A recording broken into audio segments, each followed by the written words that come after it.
Day 112. Time 3:13 AM.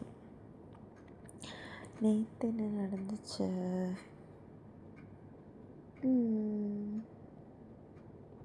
யோசிக்கிறேன். இப்போ நிறைய மெமரி லாஸ் ஆகுது. இது ரீகால் பண்ண முடியல. ஓகே, ஆக்சுவலி ஏர்லியாக தான் எந்திரிச்சேன். அது மட்டும் நல்லா ஞாபகம் இருக்குது. எந்திரிச்சிட்டு ஃபஸ்ட்டே போயிட்டு சாப்பிட்டேன். அப்புறம் ஸ்டேட்டஸ் போட்டேன். தூத்துக்குடி போன மிச்ச ஸ்டேட்டஸை போட்டேன். அதுக்கப்புறமா வேறு என்ன பண்ணேன்? தோசை சுட்டேன், சட்னி, தக்காளி சட்னி பண்ணேன். அப்புறம் துணி காய போட்டேன், துணி எடுத்து வச்சேன். அப்புறம் ஜுவல்லரி ஆர்கனைஸ் பண்ணேன். வாஷிங் மிஷின் டப்பு க்ளீனிங் பண்ணேன். ஆக்சுவலி பஸ்ஸில் போகலான்னு தான் நினச்சேன். சருவை பிக் பண்ண சொல்லலான்னு நினச்சேன். ஆனால் என்ன ஆச்சு? Blue sari, sky blue colour sari கட்டினேன், எல்லோ கலர் ப்ளவுஸு. அது அவுந்துடுச்சு ப்ளவுஸு. நல்ல வேலை வீட்டிலேருந்தே அவுந்துச்சு. ஸோ அது ப்ளவுஸு மாற்ற வேண்டியதாக போச்சு. அண்டு சாரியும் ரொம்ப கஷ்டமாக இருந்துச்சு. ஏன்னா அந்த அடிப்பாவாடா, அந்த இன்ஸ்கர்ட் இருக்குல்ல, அதுவும் இந்த ரோப் கட்டி, பழைய காலத்து ஸ்கர்ட்டு ரோப் கட்டி கட்ட வேண்டியது, அதுவும் வந்துடுச்சு. லூஸாக இருக்குது. எனக்கு டென்ஷன் ஆகிடுச்சு. சம்ஹவ் மேனேஜ் பண்ணேன். ஆஃபீஸ் போனேன். நல்லா இருந்துச்சு கேபு போகிறது. வெயில் அடிக்காமல் இருக்க அவங்க அந்த ஷீல்டு போட்டிருந்தாங்க. ரொம்ப ஜெனுவினான பொலைட்டான டிரைவர். அப்புறம் ஆஃபீஸ் போனேன். ஆஃபீஸ் போயிட்டு பஞ்சின் பண்ணிவிட்டு அவருங்க ரோபின்சன் அவரை சொல்கிறாரு, நான் இப்பப்போ அவர் பாஸ் பண்ணிட்டு போகிறேன்னு நான் சல்யூட் அடிக்கணுமா அவருக்கு? இல்லை, புரியல எனக்குன்னு சொல்லிட்டு உள்ளே வந்தேன். ஸ்ரீனி வந்து சரு கூட பேசிகிட்டு இருந்தாங்க. வந்ததுமே அவங்க பிளேஸ்க்கு போனேன். அப்போ ஸ்ரீனி என்ன ப்ளூ மூன் அப்படின்னாங்க. சந்தோஷமாக இருந்துச்சு. அதுக்கப்புறம் சரு சாப்பிடல. எனக்கு தெரியும் அவன் சாப்பிட மாட்டானே, ஏன்னா வெளியாக வந்திருக்கான்ல. காலையில் சாப்பிட்ருக்க மாட்டான், டின்னர் எடுத்துருக்க மாட்டான்னு எனக்கு தோணுச்சு. நான் நினச்ச மாதிரி அவன் எடுத்துகிட்டு வரல. ஜூஸ் குடித்தேன்னு சொன்னான், 2 ஜூஸ் குடித்தேன்னு சொன்னான். அதுக்கப்புறம் நான் கொஞ்சம் ஒர்க் பண்ணதுக்கப்புறம் 2 பேரும் காஃபி குடிக்க போனோம். காஃபி குடிச்சிட்டு ஆக்சுவலி நான் ஆஃபீஸ் என்டர் ஆகும்போதே ஸ்னேக்குவை பார்த்தேன். சூப்பராக இருந்துச்சு அவங்க ட்ரெஸ்ஸு. லைக் எப்படி சொல்கிறது, இந்த அவார்ட் ஃபங்க்ஷனுக்கெல்லாம் போடுற மாதிரி அவங்க போட்டிருந்தாங்க. நல்லா தான் இருந்துச்சு. ஆனால் சரு என்ன சொல்லி கலாய்ச்சாங்க ஸ்னேக்குவை, 6th ஸ்டாண்டர்ட் படிக்கிற பொண்ணுங்க, 6th 7th அந்த மாதிரி படிக்கிற பொண்ணுங்க வந்து ஏதாவது ஆனுவல் டேயோ இல்லை ஏதாவது ஃபங்க்ஷன் அப்போ ட்ரெஸ் பண்ணுவாங்களா, அந்த மாதிரி இருந்துச்சான். அவங்கள கலாய்ச்சிட்டு இருந்தாங்க. அப்போ ஸ்னேக் இருங்க ஃப்ளவர் வர வரைக்கும் ட்ரெஸ்ஸை மாற்றாதீங்கன்னு சொன்னதுக்கு ஸ்னேக்கு சொல்லியிருக்கா, ஃப்ளவர் மட்டும் என்ன பெரிய ட்ரெஸ்ஸாக போடுவாங்கன்னு சொல்லி கலாய்ச்சிருக்கா என்ன. நான் சொன்னேன், ஆமாம் கரெக்டு தான், நான் பெரிய ட்ரெஸ்லாம் போடுவேன், சின்ன ட்ரெஸ் தான் ரொம்ப பிடிக்கும். அப்புறம் வேறு என்ன ஆச்சு?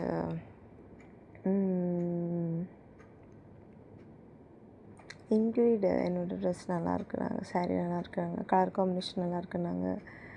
எல்லோ ஜாக்கெட்டுக்கு ஷைனிங்காக ஏதாவது போட்டால் சூப்பராக இருக்கும்னாங்க, அதை சொன்னாங்க. வேறு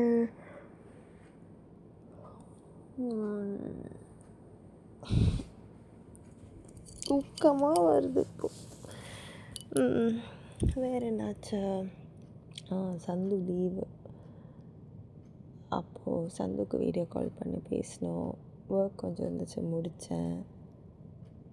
அதுக்கப்புறமா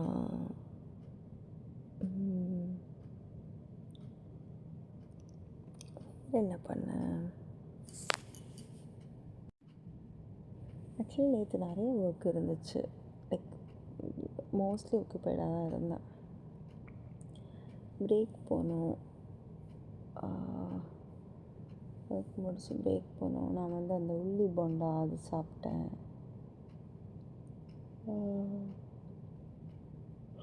அப்புறம் காஃபி குடித்தேன்.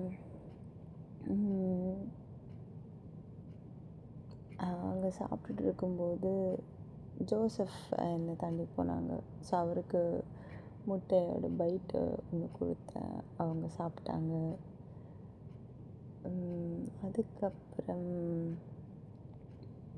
சாய்க்கு வந்து ஏதோ அலர்ஜி. ஸோ அவங்க இந்த வீக் ஃபுல்லாகவே ஒர்க் ஃப்ரம் ஹோமா சரின்னு சொல்லி விட்டாச்சு.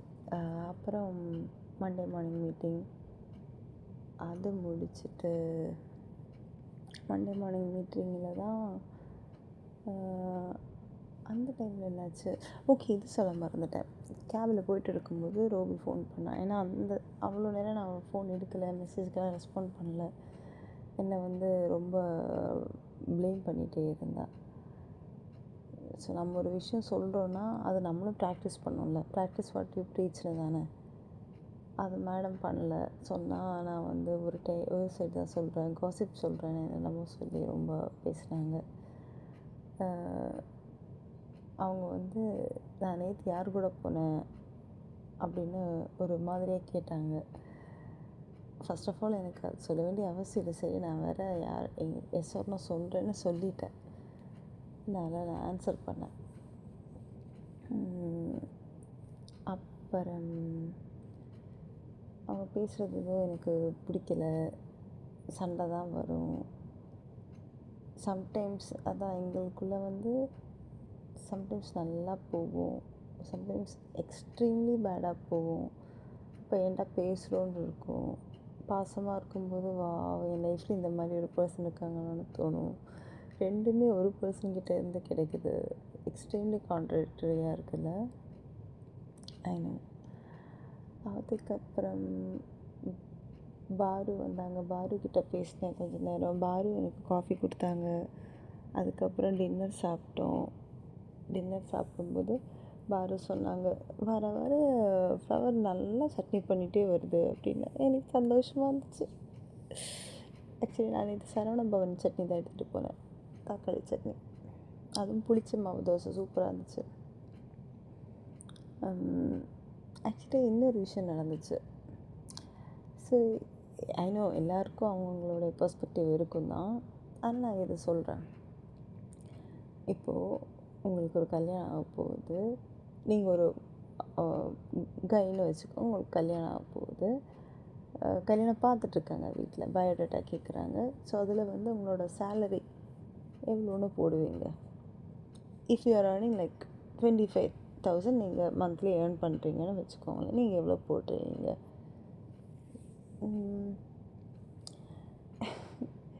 எனக்கு ரொம்ப வேண்டிய ஒருத்தங்க வந்து கொஞ்சம் அதிகமாக போட்டாங்க. 50,000 போட்டாங்க. ஆனால் அவங்களுக்கு 50,000 வரல. ஸோ அது என்னால் ஜீர்ணிக்கவே முடியலை. எனக்கு எப்படி இருந்துச்சுன்னா, அந்த பொண்ணை ஏமாத்துற மாதிரி இருக்குல்ல அப்படின்னு எனக்கு தோணுச்சு. இது போத் வைஸ் தான். ஓகே, பொண்ணு இப்படி போட்டாலும் அது தப்பு தான், பையன் போட்டாலும் தப்பு தான், யார் போட்டாலும் தப்பு தான்.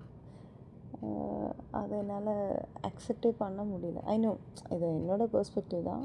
கேட்குறவங்களுக்கு எப்படி இருக்கும் தெரியல. அது ஒரு மாதிரி இருந்துச்சு. நம்ம இவ்வளோ இப்படி இருந்துட்டு நம்ம கூட நமக்கு வேண்டியவங்க வந்து இப்படி இருக்காங்களேன்னு எனக்கு கொஞ்சம் வருத்தமாக இருந்துச்சு. பட் நான் அப்புறம் யோசித்தேன், எல்லோரும் நம்மளை மாதிரி இருக்குன்னு நம்ம நினைக்கக்கூடாதுல்ல. அது தப்பு இல்லை. அவங்கவுங்களுக்கு தூக்கம் வந்துச்சு. அவங்கவுங்களுக்கு என்ன பண்ணணுன்னு அவங்கவுங்க தான் டிசைட் பண்ணணும். அதோட உரிமை அவங்களுக்கு இருக்குது. அப்புறம் ரோபி ஒரு மெசேஜ் அனுப்புனான். அதாவது எமர்ஜென்சிக்குன்னு கால் பண்ண நான் எடுக்க மாட்டேன்னா, இந்த விஷயம்லாம் பார்த்தா சரவணன் பெட்டரா, சரவணன் எடுப்பாங்களா, சரவணனை ட்ரஸ்ட் பண்ணலாமா, என்னை ட்ரஸ்ட் பண்ண முடியாதா? இப்போ நான் சரிம்மா நான் தம்ஸ் அப் கொடுத்தேன். ஓகே அப்படின்னு, நோ கமெண்ட்ஸ். நீங்கள் சரவணை ட்ரஸ்ட் பண்ணுங்கள், கீப் ஆன் ட்ரஸ்டிங், நான் இப்படியே இருந்துட்டேன்னு சொல்லி அப்படியே விட்டுட்டேன். அதுக்கப்புறம் சாய், நான் கொஞ்சம் ஒர்க் பண்ணிட்டுருந்தேன். அப்புறம் சாய் வந்து பிங் பண்ணிவிட்டு வெங்கடேஷுக்கு